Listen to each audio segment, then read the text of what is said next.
I've sat on this bench for over 4 decades, 43 years of watching the human parade pass through these heavy wooden doors. I've seen it all, the polished lies of white-collar criminals, the fake tears of those trying to cheat the system, and the cold, empty stares of those who simply don't care anymore.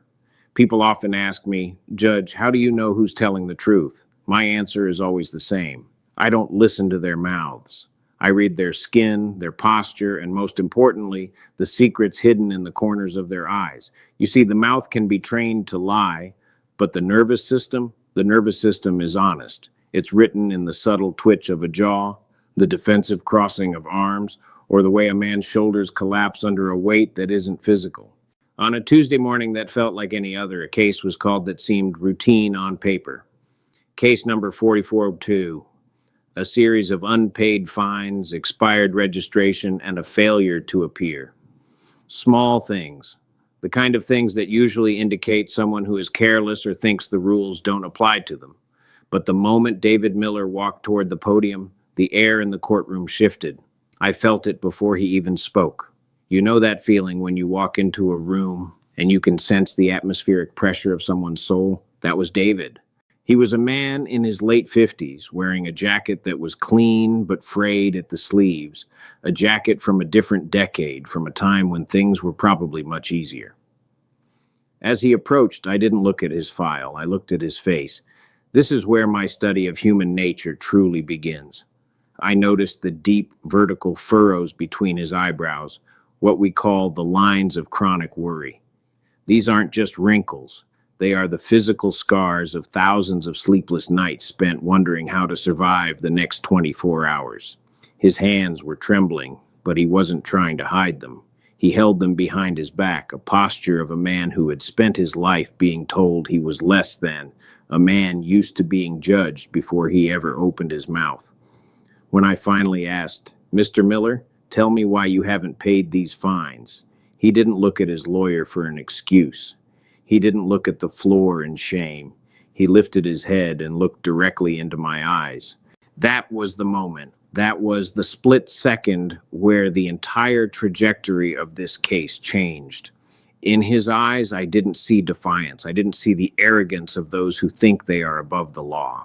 What I saw was a hollowed-out exhaustion. It was the look of a man who had been fighting a war for so long that he had forgotten what peace felt like. His eyes were bloodshot, not from substance abuse, but from the kind of fatigue that reaches into your marrow. There was a thin film of moisture in his gaze. Not tears yet, but the reservoir of a lifetime of suppressed pain. I've learned that when a man looks at a judge with that level of raw, unfiltered vulnerability, he isn't looking for a loophole. He's looking for a witness. He's looking for someone to acknowledge that he exists, that his struggle is real, and that he isn't just a case number on a piece of paper. I felt a pang in my own chest, a reminder that justice isn't about the cold application of statutes. It's about the recognition of our shared humanity. I leaned forward, silenced the room with a single glance, and waited. Because I knew that behind that look was a story that would break the heart of anyone willing to truly listen. David Miller wasn't a criminal. He was a father. And a father's love can drive a man to do things that the law might call illegal, but the heart calls necessary. I looked down at the folder on my desk. Case number 44-2. According to the state, David Miller was a delinquent. He owed $3,000 in unpaid traffic fines. His vehicle registration had been expired for over 14 months. He had ignored 3 separate summons to appear in this very room. In the cold eyes of the law, he was a ghost, a man who believed he could simply opt out of the system. But as I sat there looking past the legal jargon, I didn't see a ghost. I saw a man who was being haunted by a reality the law doesn't account for. I watched him closely as the prosecutor read the charges. This is a crucial part of the process that many young judges overlook. You have to watch how a person reacts to the sound of their own failures being broadcast in a public space. David didn't flinch. He didn't roll his eyes or whisper to a lawyer. He stood there with a terrifying kind of stillness. I noticed the way he swallowed, a hard, dry swallow that made the tendons in his neck stand out like taut wires. It's the kind of swallow that happens when your throat is constricted by the weight of everything you aren't allowed to say. I leaned over the bench and lowered my voice, stripping away the formality of the court. Mr. Miller, I said, the record tells me one story. It tells me you're someone who doesn't care about the rules, but my eyes tell me something different. I see the grease under your fingernails that no amount of soap can scrub away. I see the way you're standing, favoring your left side as if you're nursing an old injury that never had the chance to heal. These are the marks of a man who works. So tell me, how does a man who works this hard end up with 14 months of expired tags and $3,000 in debt to the state? David took a long breath. His chest expanded, and for a second I saw the ghost of the strong man he used to be. When he spoke, his voice was like gravel, rough, weathered, but surprisingly steady. Your Honor, he began, and I could hear the effort it took to keep his tone level. I'm not here to tell you I'm innocent of these charges. I drove the car. I saw the mail. I knew the dates. I'm not a victim of the system. I'm just a man who ran out of hours in the day and dollars in the bank. I had to make a choice every morning for the last year. Do I pay the state for a piece of paper, or do I keep the lights on in a house that's slowly falling quiet? As he spoke, I looked at his eyes again. The lines of chronic worry I had noticed earlier seemed to deepen. There is a specific type of shadows under the eyes, not the kind you get from a late night out, but the deep, bruised-looking hollows that come from moral fatigue. It's the exhaustion that sets in when you are doing everything right, working every hour available, and still finding yourself sinking. I realized then that David wasn't just struggling with money. He was struggling with his dignity. For a man of his generation, to stand in a courtroom and admit financial defeat is a death of 1,000 cuts. He wasn't asking for mercy. He was bracing himself for the blow. But I wasn't ready to strike yet. I needed to know what was in that quiet house he mentioned. I needed to know what was worth more to him than his own freedom. The courtroom was so silent, you could hear the subtle hum of the air vents. I waited for David to find the words. In my line of work, silence is often more revealing than a confession. Most people rush to fill the void with excuses, but David just stood there, his jaw tight, fighting an internal battle. I watched the way his throat moved, that same hard swallow I noticed earlier. I realized then that the quiet house he mentioned wasn't just a metaphor for poverty. It was a description of a home that had lost its music. Mr. Miller, I said softly, tell me about this house. Who are you keeping the lights on for? He closed his eyes for a second, and I saw a micro expression of pure, unadulterated grief flash across his face. It was gone in a heartbeat, but a judge with 40 years of experience doesn't miss the way the corners of the eyes downward slope when a person mentions a loved one they are losing. When he opened his eyes, they were shiny with the moisture he had been holding back. It's my daughter, Grace, he whispered. She's 7. Her mother passed away 3 years ago from the same thing Grace is fighting now, a degenerative heart condition. He paused, and his hands, which had been clasped behind his back, came forward to grip the edges of the podium so hard his knuckles turned white. This is what I call the anchoring reflex. When the emotional storm inside becomes too strong, a person will physically anchor themselves to something solid to keep from collapsing. David continued, his voice cracking just slightly. Grace is a fighter, Your Honor, but the treatments, they aren't just expensive, they are a mountain that never stops growing. Every time I get a paycheck from the garage, I sit at the kitchen table with 2 piles of paper.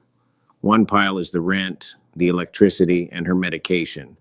The other pile is everything else, the car registration, the city taxes, the tickets I got because I was rushing to get her to the hospital in the middle of the night. For 14 months, the everything else pile just kept getting pushed aside. I knew it was wrong. I knew I'd have to stand here one guy. But when I look at her in that quiet house and I see her breathing because the nebulizer is running, I can't regret the choice I made. I looked around the courtroom. My bailiff, a man who has seen the worst of humanity for 20 years, was looking at the floor. The prosecutor had closed her laptop. We were no longer in a place of cold statutes and fine-printed laws. We were in the presence of a sacrifice. I turned my attention back to David's face. I studied the crow's feet at the corners of his eyes. On some people, those are lines of laughter. On David, they were lines of vigilance.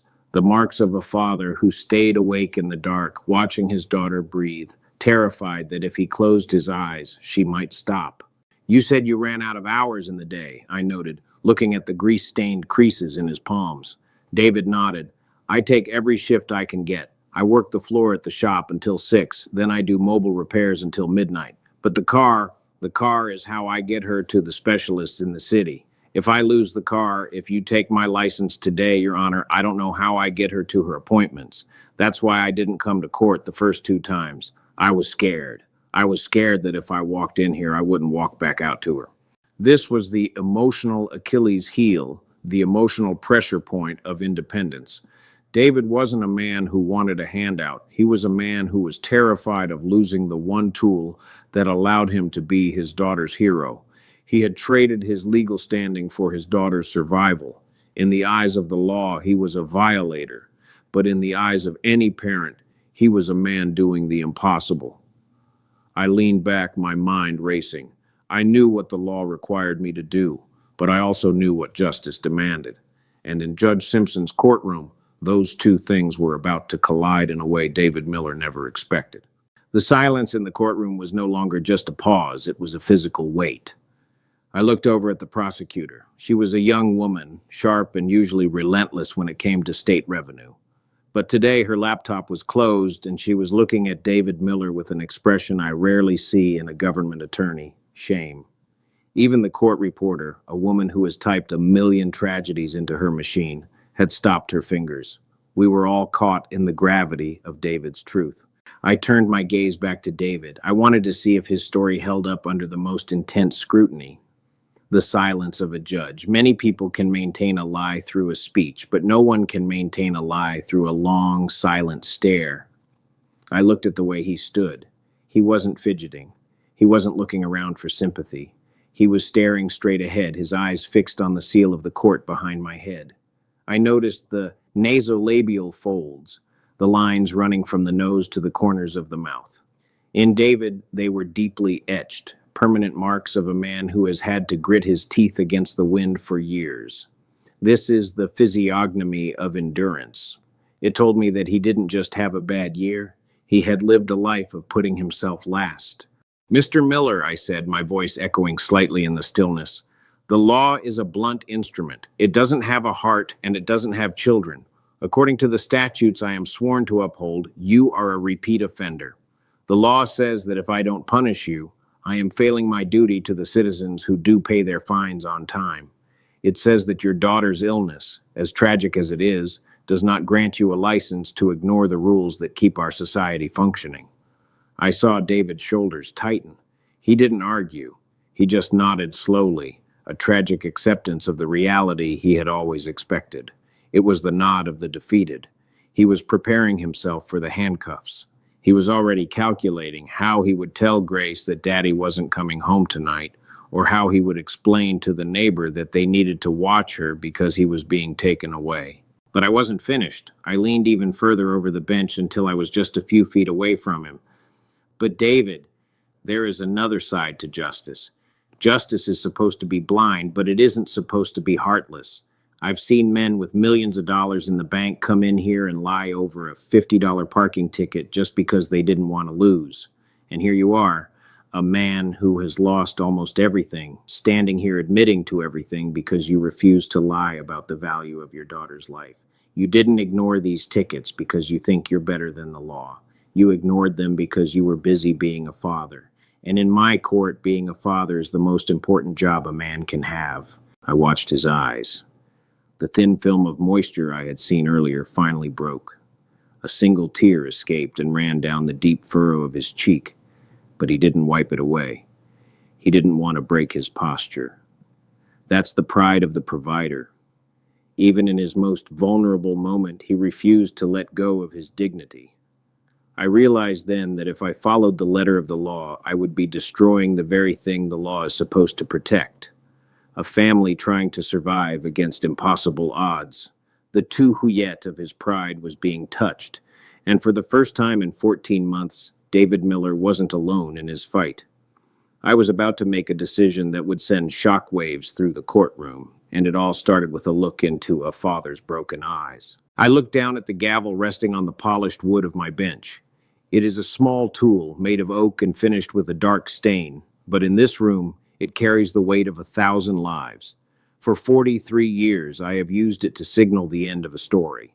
But today I found my hand hesitating. I looked at the thick stack of papers, the ledger of David Miller's failures, $3,000. In the grand scheme of a state budget, it is a drop in the ocean. But for the man standing before me, it was an anchor dragging him into the depths. I turned to the clerk and asked for a specific breakdown of the fines. As she whispered the numbers, I watched David's face. I noticed a subtle corrugator supercilii contraction, the muscle that pulls the eyebrows together and down. Most people see this as anger, but in a courtroom, it's often the sign of a man mentally calculating his own destruction. He was doing the math in his head, realizing that even if I gave him a payment plan, he would still be choosing between the state and his daughter's oxygen. Mr. Miller, I began, my voice carrying a resonance that demanded the full attention of everyone in the gallery. The law tells me that these fines are mandatory. It says that the city needs this money to pave the roads you drive on and to pay the police officers who kept you safe. But as I look at you, I have to ask myself, what is the cost of $3,000? Is it worth the light in a 7-year-old girl's eyes? Is it worth the dignity of a man who has never asked for a handout in his life? I saw a flicker in David's eyelids, what we call the blink of the condemned. He was waiting for the but. Everyone in a courtroom is always waiting for the but. I hear you, but the law is the law. I feel for you, but I have no choice. But I wasn't going to give him that but. I looked at his hands again, those grease-stained, calloused hands that spoke of a lifetime of manual labor. Those are the hands that built this country. Yet here he was, being treated as a criminal because he couldn't afford the paperwork of poverty. David, I want you to look at me, I said. He raised his gaze, and I saw the infra-orbital folds, the hollows beneath the eyes, deepen with a sudden surge of fear. He thought I was about to pronounce a sentence that would take him away from grace. I silenced the room with a sharp look at a group of whispering lawyers in the back. I am not going to send you to jail, I declared. The air seemed to rush back into the room all at once. I saw David's chest heave in a silent, jagged sob that he quickly stifled. And I am not going to take your license because a man who works 2 jobs to keep his daughter breathing is exactly the kind of man we need on our roads. If I take your car, I take your daughter's future. And Judge Simpson does not trade children's lives for city revenue. But I knew I couldn't just walk away. There was still the matter of the $3,000. The state wanted its pound of flesh. I looked at the prosecutor, then back at David, and I felt a spark of something I call judicial creativity. Justice isn't just about following a recipe, it's about finding the right ingredients to heal a broken situation. I was about to propose something that would challenge the very foundation of how this court operated, and I could see from the twitch in David's jaw that he was terrified to hope. He had been disappointed by life so many times that hope felt like a threat, but I was about to show him that in this courtroom, hope was the only law that mattered. The courtroom was breathing again, but it was a heavy, uncertain breath. I had told David Miller he wouldn't go to jail, and I had promised him he could keep his license. But as a judge, I cannot simply wave a magic wand and make $3,000 of state debt vanish. The law has its teeth, and once it sinks them into a man's finances, it rarely lets go. I looked at David, and I saw the mental fatigue returning to his eyes. He was grateful, yes, but he was also terrified. He knew that even without jail, a $3,000 debt was a shadow that would follow him into every grocery store and every hospital waiting room. I turned to the prosecutor. Counselor, I said, the state has a right to its money, but the state also has an interest in the survival of its citizens. This man is a mechanic. He is a provider. He is the sole caretaker of a child whose heart is failing. If we take his wages to pay for expired tags from 2 years ago, we are essentially billing a dying child for her father's poverty. Does the state truly wish to be that heartless? The prosecutor stood up. I noticed her micro-expression of hesitation. She looked at David, then back at me. Your Honor, she said, her voice much softer than it had been at the start of the morning, The state's position is that the law must be applied equally. However, the state also acknowledges the extraordinary circumstances. We would be open to a significant reduction in fees, but the base fines are non-negotiable. I nodded. I expected that. I looked back at David. I noticed the way his fingers were twitching against the side of his trousers, a sign of internalized anxiety. He was waiting for the blow. He was waiting for me to tell him he had to pay $1,000 by Friday. Instead, I leaned back and did something that made my court clerk stop writing. I am going to exercise a rarely used judicial discretion, I announced. Mr. Miller, I am suspending every single penny of the late fees and interest. That brings your total from $3,000 down to $1,200. But I'm not stopping there. I am going to convert that $1,200 into community service hours. David blinked. I saw the frontalis muscles in his forehead lift in pure confusion. Your Honor, he whispered, I work 2 jobs. I don't know when I could. I'm not finished, David, I interrupted, a small smile finally touching the corners of my mouth. In this court, community service usually means picking up trash on the highway, but today I am redefining it. Your community service is to take every single hour you would have spent working a 3rd job to pay this fine and spend it sitting by your daughter's bed. Your service is to be the best father Grace has ever known. I want you to read her stories. I want you to hold her hand. I want you to be present for every second of her recovery without the shadow of this court hanging over your head. The room gasped. I saw the bailiff look away, his jaw working as he fought back his own emotions. But the most incredible thing was David's face. The lines of chronic worry seemed to physically smooth out right before my eyes. It was like watching a man come up for air after being underwater for a decade. The reservoir of pain I had seen in his eyes finally overflowed. He didn't just cry, his whole body shook with the release of 1,000 pounds of pressure. He collapsed onto the podium, burying his face in his hands. I sat there and let him cry. In 43 years, I've learned that a man's tears aren't a sign of weakness. They are the sound of a soul finally feeling safe enough to break. I looked at the gallery, at the strangers who had come in for their own petty grievances, and I saw them nodding. We weren't just a room full of people anymore. We were a community witnessing a miracle of grace. But even as David felt the weight lift, I knew there was one more piece of the puzzle. $1,200 was covered, but Grace still needed surgery.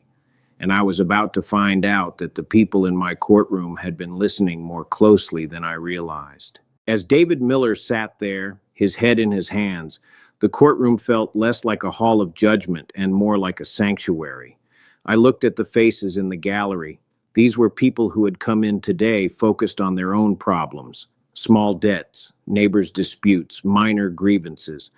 But now their eyes were fixed on the man at the podium. I saw an elderly woman in the 3rd row, her hand pressed against her heart, her lips moving in a silent prayer. I saw a young man, barely 20, looking at David with a realization that life is far more fragile than he ever imagined. This is the contagion of compassion. When one person shows mercy, it creates a permission structure for everyone else to do the same. I turned my gaze back to the prosecutor. I noticed she was shuffling through some papers, but her hands were unsteady. This is the cognitive dissonance of the legal profession, when the rules you are paid to defend clash with the truth you feel in your soul.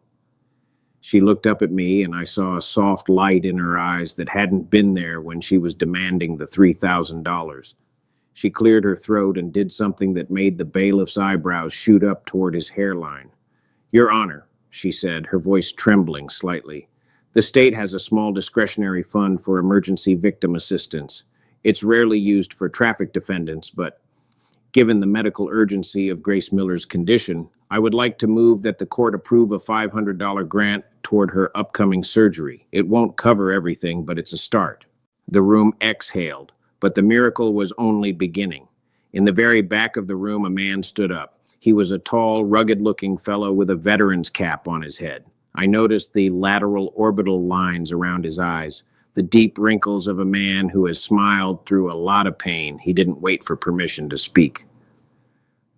"Judge," he called out, his voice booming but kind, "I came here today to fight a speeding ticket. I've been complaining all morning about $50. But hearing this father, seeing what he's doing for that little girl, I want to pay my $50, and I want to give another 50 to him. It's all I've got in my pocket, but he needs it more than the city does." Suddenly, it was like a dam had broken. A woman reached into her purse. A businessman in a suit pulled out a 20. People were standing up, moving toward the front, dropping crumpled bills on the clerk's desk.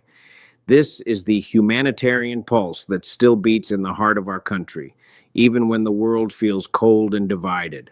I watched David Miller. He had looked up from his hands, and his face was a mask of pure, stunned disbelief. He was watching a room full of strangers, people he didn't know and would never see again, reach out to save his daughter. I looked at the levator lobby muscles around his mouth. They were trembling, not with grief this time, but with the overwhelming shock of being seen. For years, he had been a man alone in a quiet house, carrying the weight of the world on his grease-stained shoulders. He had expected to be crushed by the law today. Instead, he was being carried by it. I didn't stop the people. I didn't gavel them into silence. Sometimes, the best thing a judge can do is step out of the way and let the people provide a justice that the law books can't describe. The vital point of his isolation was being healed, and as I watched the pile of money grow on the clerk's desk, I knew that Grace Miller wasn't just getting her father back. She was getting a fighting chance. But there was one final thing David needed to hear before he left my court, a message that would stay with him long after the money was spent. The clerk's desk was now covered in a pile of crumpled bills and coins, a humble altar of human kindness. David Miller stood there, frozen, as if he were afraid that moving might break the spell and return him to the cold, lonely reality he had lived in for so long. I looked at his face one last time, and I saw a transformation that no doctor could ever perform. The infra-orbital shadows were still there, and the lines of chronic worry hadn't vanished, but the light behind them had changed. For the first time, his eyes weren't searching for an exit. They were anchored in the present. This is what hope looks like when it finally replaces survival. I signaled for quiet and leaned forward, making sure David felt the full weight of my gaze. "David," I said, my voice steady and firm, "you came in here today as a man who felt invisible to the world. You thought you were just a name on a docket, a problem to be solved by a gavel. But look around you. You aren't invisible. These people, strangers who don't know your name, they saw you. They saw the father in you. They saw the hero in those grease-stained hands. Take this money. Take the time I've given you. And most importantly, take back your dignity. You didn't fail, David. You were just carrying a load that was never meant for one man to bear alone." I picked up my gavel, but I didn't strike it with the usual harsh finality. I tapped it lightly, a soft punctuation mark to the morning's events. "Case dismissed," I announced. David tried to speak, but the words wouldn't come. He simply bowed his head, not in shame, but in a profound, soul-deep gratitude. As he walked out of the courtroom, he was no longer favoring his left side. He walked like a man who had finally put down a heavy suitcase he'd been carrying for 1,000 miles. 6 months have passed since that morning. I recently received a letter in my chambers. It was a photograph of a little girl with bright, dancing eyes, standing in a park with a kite. On the back, in a shaky but determined hand, were 3 words: "Grace is running." David wrote that the surgery was a success, and he's back to working his 2 jobs. But now his registration is current and his heart is light. I keep that photo on my desk to remind me of the most important lesson I've learned in 43 years on the bench. The law is a map, but it is not the destination. If we follow the map but lose our humanity along the way, we are truly lost. Justice isn't found in the thickness of a law book. It's found in the moment a judge looks into a father's eyes and chooses to see a human being instead of a case number. We are all David Miller at some point in our lives, tired, scared, and looking for a witness. And when we choose mercy over the letter of the law, we don't just change one life, We remind the entire world that compassion is the only authority that truly matters. If you believe that every child deserves a fighting chance and every father deserves to be seen, I want you to share this story. Let's remind the world that even in a cold courtroom, the heart can still find its way home.